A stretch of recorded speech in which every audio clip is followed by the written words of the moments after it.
आज हम बॉलीवुड के उस पावर हाउस का कच्चा चिट्ठा खोलेंगे जो अपनी बेकाबू एनर्जी से स्टेज पर आग तो लगा देता है, लेकिन कभी कभी यही ओवर एनर्जी इंसान से ऐसी भयंकर भूल करवा देती है जो महीनों तक साए की तरह उसका पीछा नहीं छोड़ती। जी हां, हम बात कर रहे हैं रणवीर सिंह की। रणवीर सिंह बॉलीवुड का वो नाम है जो हमेशा अपने जोश, अतरंगी पर्सनैलिटी और ताबड़तोड़ परफॉर्मेंस के लिए जाने जाते हैं। लेकिन पिछले कुछ महीनों से वो अपनी किसी फिल्म की वजह से नहीं, बल्कि एक ऐसे महाविवाद की वजह से हेडलाइंस में रहे जिसने उनके करियर पर ग्रहण लगा दिया था। और उस विवाद का अंत हुआ है आज, यानी 26 मई 2026 को। आखिर क्या हुआ 26 मई को? चलिए कहानी की शुरुआत से समझते हैं कि ये पूरी आग लगी कहां से थी। बात है IFFI 2025 की क्लोजिंग सेरेमनी की, जो गोवा में आयोजित हुई थी। रणवीर सिंह हमेशा की तरह पूरे जोश में स्टेज पर आए और ऋषभ शेट्टी की ब्लॉकबस्टर फिल्म कांतारा चैप्टर 1 की तारीफ करने लगे। लेकिन तारीफ करते करते वो अपनी हदें भूल गए और फिल्म के दैव्य वाले सबसे पवित्र सीन की मिमिक्री यानी कि नकल करने लगे। दोस्तों, ये दैव्य कोई साधारण फिल्मी कैरेक्टर नहीं है, बल्कि कर्नाटका के कोस्टल रीजन की भूताकोला ट्रेडिशन के सबसे पूजनीय देवता हैं, जिनसे वहां की तुलु स्पीकिंग कम्युनिटी की सदियों पुरानी आस्था, पहचान और परंपरा जुड़ी हुई है। हद तो तब हो गई जब रणवीर सिंह ने उस इंटरनेशनल स्टेज पर चामुंडी दैव्य को डेमन यानी कि राक्षस तक कह दिया था। बस यहीं से रणवीर सिंह की जिंदगी का सबसे मुश्किल और काला सफर शुरू हो गया। दोस्तों, देखते ही देखते वो वीडियो क्लिप सोशल मीडिया पर आग की तरह वायरल हो गई।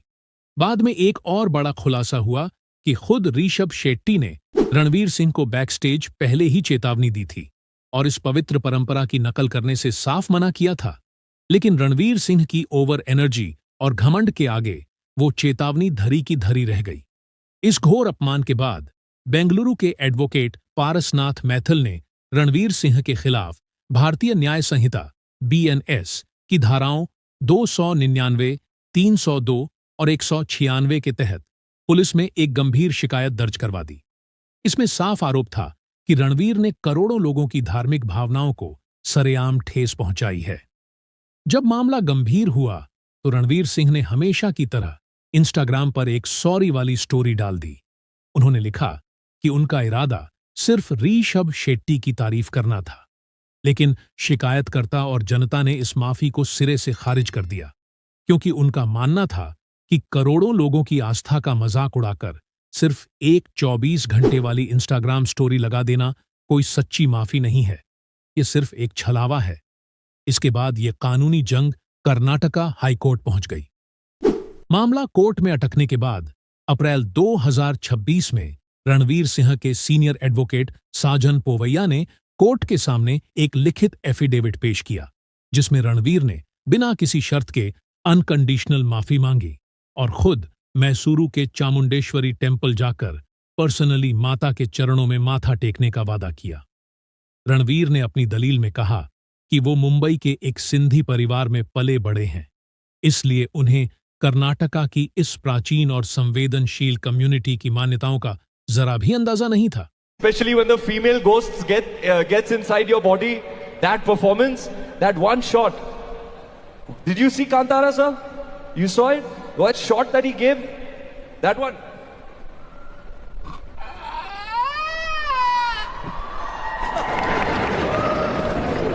Anybody here want to see me in Kantara 3? Tell this guy. Karnataka high court ने इस शर्त पर केस को रफा दफा करने की मंजूरी दी। और दोस्तों, आज यानी 26 मई 2026 को वो दिन आ ही गया। रणवीर सिंह मैसूरू की चामुंडी हिल्स पर स्थित ऐतिहासिक चामुंडेश्वरी टेम्पल पहुंचे। लेकिन इस बार कोई मीडिया का तमाशा नहीं था, कोई कैमरा नहीं था और न ही कोई PR स्टंट था। रणवीर सिंह ने बकायदा मुंह पर मास्क लगाया ताकि कोई उन्हें पहचान न सके और बहुत ही सीक्रेट तरीके से मंदिर के गर्भगृह में जाकर मां के चरणों में अपना शीश नवाया और अपनी गलती का प्रायश्चित किया। कानूनी रूप से तो हाईकोर्ट ने उनकी प्रोसीडिंग्स क्वैश कर दी हैं और मंदिर दर्शन के साथ उनका वादा भी पूरा हो गया। लेकिन क्या वाकई यह विवाद खत्म हो गया है? ऋषभ शेट्टी ने पहले ही कहा था कि दैव्य हमारे लिए सिनेमा नहीं, हमारी आत्मा है, प्लीज इसकी नकल मत उतारिए। आज चामुंडी हिल्स पर झुके हुए माथे के साथ रणवीर को यह कड़वा सबक समझ आ गया होगा कि जो काम कोई कानूनी एफिडेविट नहीं कर सकता, वो मां का दरबार कर देता है। शोहरत जितनी बड़ी होती है, जिम्मेदारी भी उतनी ही बड़ी मांगती है। Did you see Kantara, sir? You saw it? What shot that he gave? That one.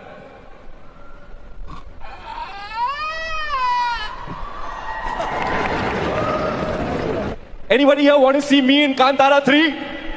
Tell this guy. पर दोस्तों, कहानी में ट्विस्ट अभी बाकी है। एक तरफ रणवीर सिंह देवी मां के चरणों में शीश झुका रहे हैं, तो दूसरी तरफ उनकी अपनी ही फ्रेटर्निटी के लोग उनसे भयंकर नाराज हैं। जैसा कि हमने आपको पिछले एपिसोड में बताया था, कल ही FWICE ने रणवीर के खिलाफ नॉन कून ऑपरेशन डायरेक्टिव जारी करके उन्हें पूरी तरह से बैन कर दिया है।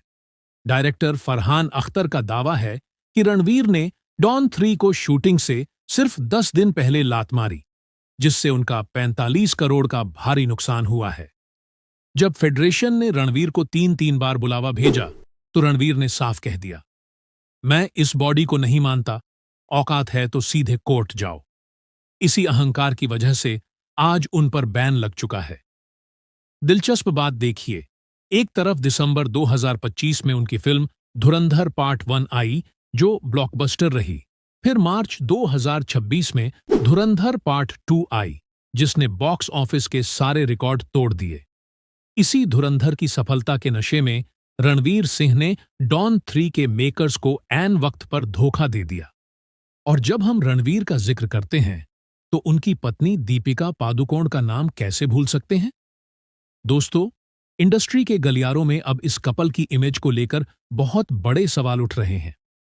अभी कुछ समय पहले दीपिका पादुकोण को भी साउथ की एक महाबजट फिल्म यानी कल्कि के सीक्वल से हाथ धोना पड़ा था।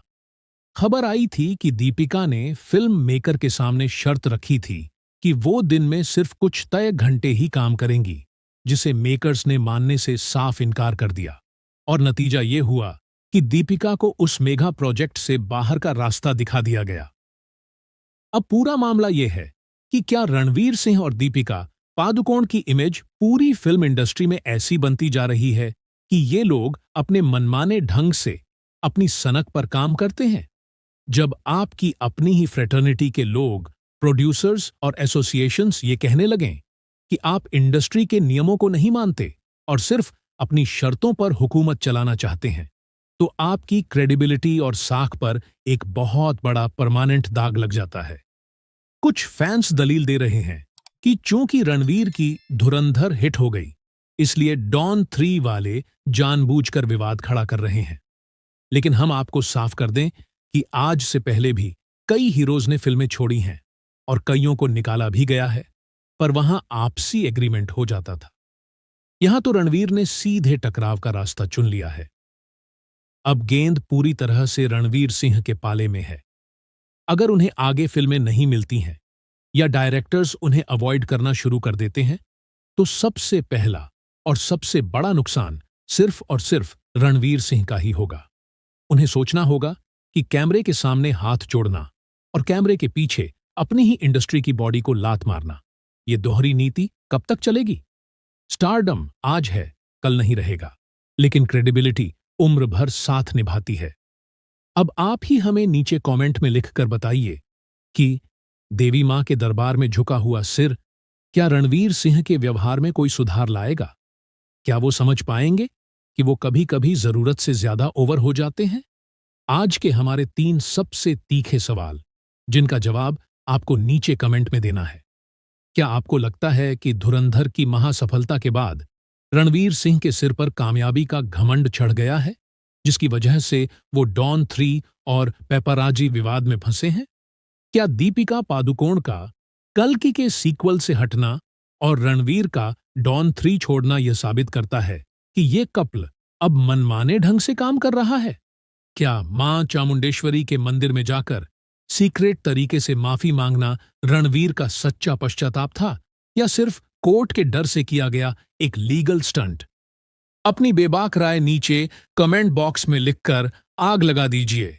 वीडियो को एक बड़ा सा लाइक दें और इसे अपने सभी दोस्तों के साथ शेयर करें। बॉलीवुड, पॉलिटिक्स और ग्लैमर वर्ल्ड के हर एक कड़वे और अनसुने सच को सबसे पहले देखने के लिए अपने चैनल बॉलीवुड बायो टाइम को अभी के अभी सब्सक्राइब करें और बेल आइकन दबाना बिल्कुल ना भूलें। मिलते हैं अगले किसी महाखुलासे के साथ, तब तक अपना ख्याल रखें। धन्यवाद। सर एक बात बताऊं, सूर्यवंशी सर है ना, आपको लेके बहुत मैनिक्योर है। इनसिक्योर? हाँ वही, बहुत पेडिक्योर है। अभी आपको गन दिया, थोपड़ा दिखना चाहिए था। Now you realize how much he has actually struggled and he's really come a long way. I'm sorry.